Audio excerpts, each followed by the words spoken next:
Hello, everyone. Hello, YouTubers. This is Anonymous T. Hope you're having an amazing day today. So today I wanted to discuss an article that came out today calling out Jayz and Beyoncé for, quote, fake activism and, quote, fake wokeness because of them choosing to move forward with the post-Oscars, their after party that they usually throw, choosing to have it at a place that is being sued by several former employees for racial discrimination and everything else, and literally celebrities crossing the picket line to attend this party.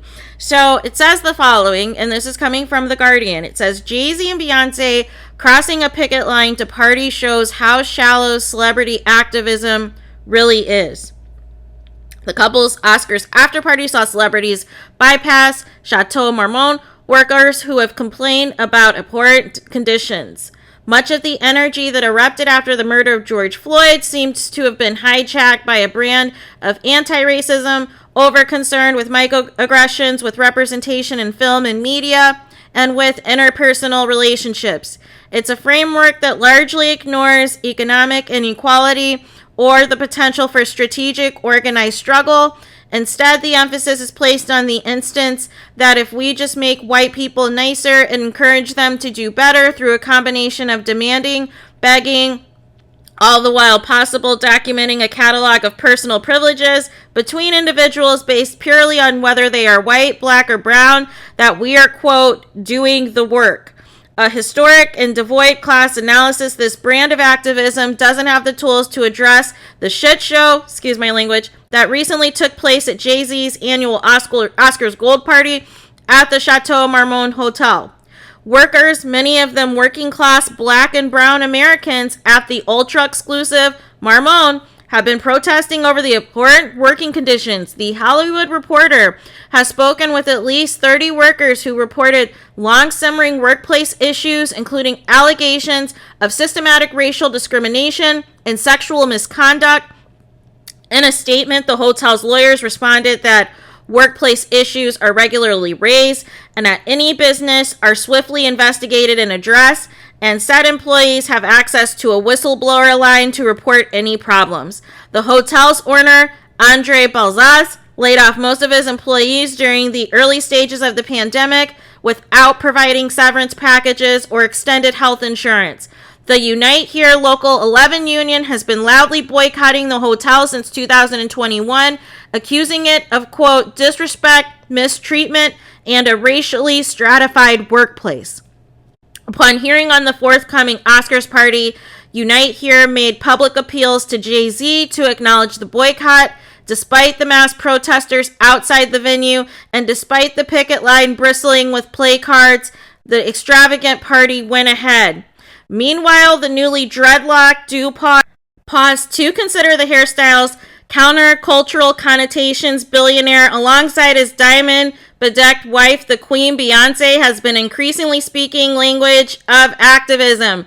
The pair were, feted for accepting a Brit Award while posed in front of a portrait of Meghan Markle. Jay-Z has been declared rap's leading good Samaritan for support of the incarcerated celebrity rappers Meek Mill and 21 Savage. And Beyoncé has supplied a stream of perfectly viral moments, from her rousing pro-black Oscars performance for her Black Panther performance at the Super Bowl and last year's empowering Black is King visual album. Yet all of this showy representation, packaging the energy of the Black Lives Matter movement and beautifully styled morsels, changes little, especially when confronted with the opportunity to support actual change. Holding a party in lavish surroundings wins out. The Hollywood Reporter listed Janelle Monáe, Saweetie, Emily, Kim Kardashian West, Michael B. Jordan, and Zoe Kravitz among those who attended that event, while the picket line undertook the hard work of actual activism outside the party. The fun and games of those who, quote, represent us ahead inside, untroubled by such inconvenient demands. The contradiction of billionaire activist celebrities crossing a picket line was almost entirely ignored in the post-Oscars discussion. Instead, it was the, quote, celebrity slapped the generated currency, the incident in which millionaire Hollywood actor Smith smacked the Oscars host, millionaire Hollywood comedian Chris Rock, for making an inappropriate joke about Will's wife, millionaire Hollywood actor Jada Pinkett Smith. In a glaring indictment of our current priorities, commentators obsess over the foibles of the mega rich while workers struggle to live. Not only is representation not an instant remedy for racism, the Chateau Marmont, sorry if I'm butchering this hotel's name, you guys, incident itself, as well as the silence around it, remains a stark example of how representation politics can actually distract from truly emancipatory politics. It demonstrates that the anti-racist world, so often referenced since 2020, will not be achieved without class analysis, no matter how many black films Hollywood makes. The episode also demonstrates how many people are more than happy to use the language of diversity, inclusion, and anti-racism from A-listers to inspire and influencer activists, even if the effects end up serving not collective liberation, but personal ambition. As Brown writes in Black Lives Matter, here's my Cash App, a chapter of his new book, Get Rich or Die Trying. Social media incentivizes competition and disincentivizes collectivism. This is politics of competition, not solidarity. Many influencer activists purport represent their online communities, but it is the individuals themselves who are the primary beneficiaries rather than their followers, who are left with little more substantive than being representative or feeling seen. But look beyond the activist influencer matrix, and it's not all bad news. Away from the black squares, hashtags, manufactured outrage of online activism, we see a return to grassroots labor organization that has started to reap results. This week, Amazon workers of Staten Island voted through proposals long opposed by founder Jeff Bezos to form U.S. first Amazon Workers Union.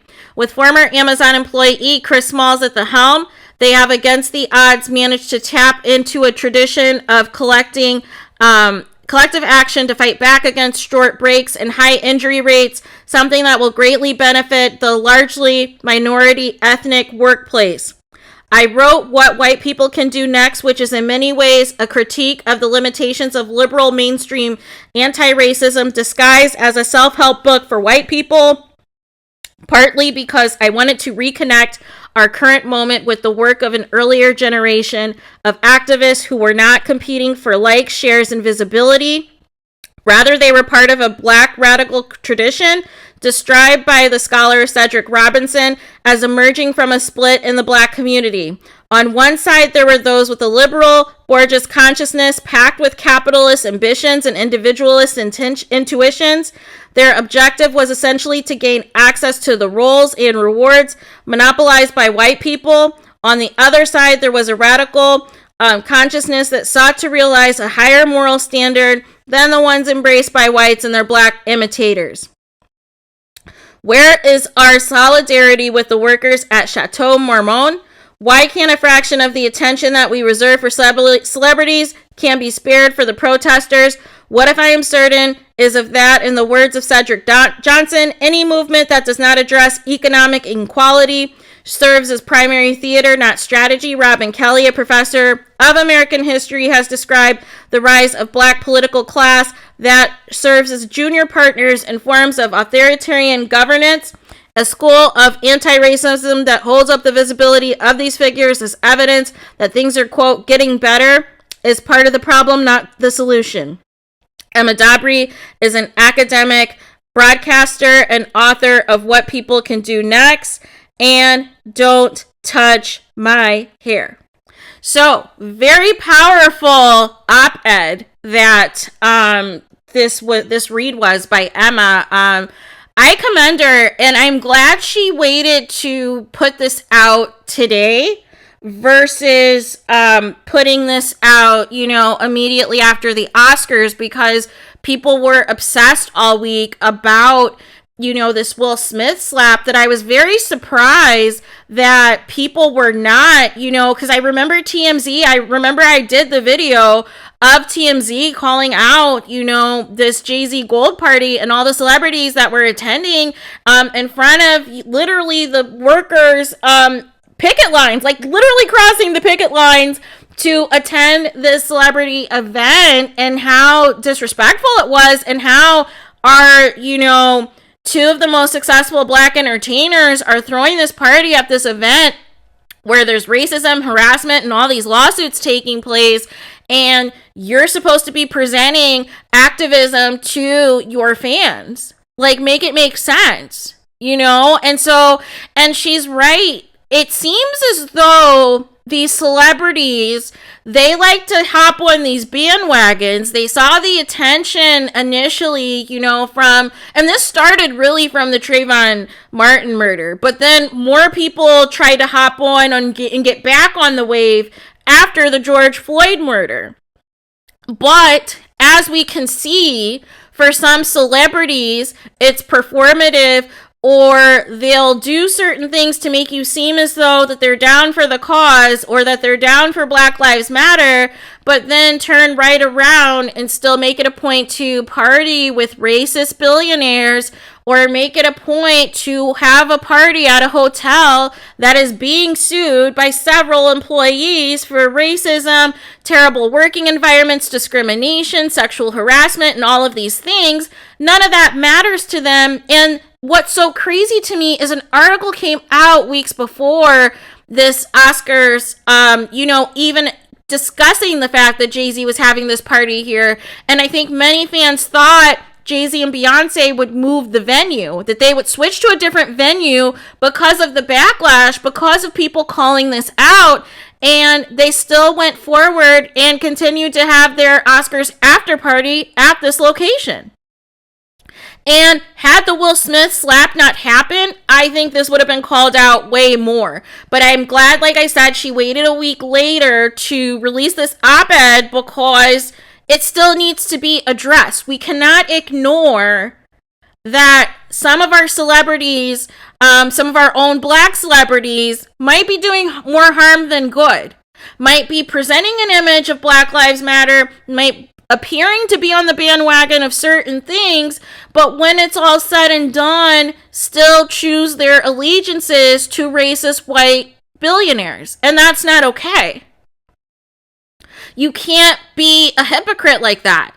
Either you're down for the cause, or you're down to just, still remain, capitalist and schmoozing with the white Hollywood elite. And, continuing to be in those spaces. And it's a serious conversation we need to have. And nobody should ever look up to these celebrities or envy these celebrities or want to be these celebrities, because, again, there's always going to be mistakes that take place. But in the instance of this, there's been continuing problematic things that have taken place, right? In terms of Jay-Z was one of the main people leading the cause to boycott the NFL and boycott the Grammys and this and that, and then even telling Jermaine Dupri not to take the NFL job, right? Because he originally was supposed to have the job that Jay-Z has with the NFL, but then Jay-Z turns around and takes that job and makes it seem that he's about to do some actionable items and that he's really about to make change. And really, he's just the event coordinator for the Super Bowl performances. The event coordinator for the Super Bowl performances, and convince the NFL to put some, cool signs at the end zone about change. But no actual implementation of addressing racism and addressing social injustice. No actual programs that are existing other than some words on the football field. And maybe some t-shirts that the football players will wear every now and again, right? And so that's why it comes off performative. And it's kind of, it kind of feels like they're kind of mocking us or kind of insulting the intelligence of certain fans, where it's like, when it conveniences you, you're going to do a performance that appears to be, about activism, being pro-Black and this and that. But really, in your real life, you do not mind having an Oscars party where several black employees, black and brown employees, are literally at the picket fence. Literally, you're crossing their picket signs to go to this party. Literally in direct conflict with what you claim to stand for. And it needs to be called out. We have to hold people accountable. We cannot, be all about these celebrities and, support their stuff, support their music and this and that, or whatever it is that they do, acting and this and that. And then they're playing right in your face with real life workers, real life black and brown workers who are experiencing racism at this particular hotel, at this particular venue, knowing that in Hollywood, they could have had this Oscars party anywhere they wanted to. But it was a choice to still stick with this particular venue, knowing all of the lawsuits that were taking place and all of the racial discrimination and everything else that was taking place, and still choosing to have this party, and the celebrities still choosing to have attend just to say that they were at a Jayz and Beyoncé party. And it's not okay. And it needs to be addressed. It needs to be called out. The celebrities need to be held accountable for the fake activism, the fake wokeness. That when it's okay for them to profit off of it, or when they need your support from it, it's okay. But in the meantime, they're still going to party with their racist billionaires. They're still going to party with owners who are being sued for racial discrimination and, sexual harassment and the like and everything else. Make it make sense. You can't have it both ways. You cannot have it both ways. Either you're down for the cause and you are not going to support or put your brand associated with anything that involves racism, sexual harassment, social inequality, and everything else. Either you're going to stand for that, or just keep it a buck and just continue down this path of continuing to support, these racist establishments. But don't play in our face. Don't play in our face for views and making it seem you're pro-black, but in your real life, you could care less. Real life, you want to be closer to the racism because you feel that you've reached a certain financial status that you're above, anything else. You're on equal playing field with this hotel. And what they don't realize is this owner used them to make it seem as though, hey, I'm not racist. I like black people. I have Jayz and Beyoncé hosting an Oscars party at my venue. Meanwhile, people are outside protesting and have picket lines. So that is all the thoughts that I have on that. Please let me know your guys' thoughts. Please do not forget to like, comment, and subscribe. Hit the notification bell so you're notified the moment I post new content on my channel. And with that being said, I will talk to you guys again very soon.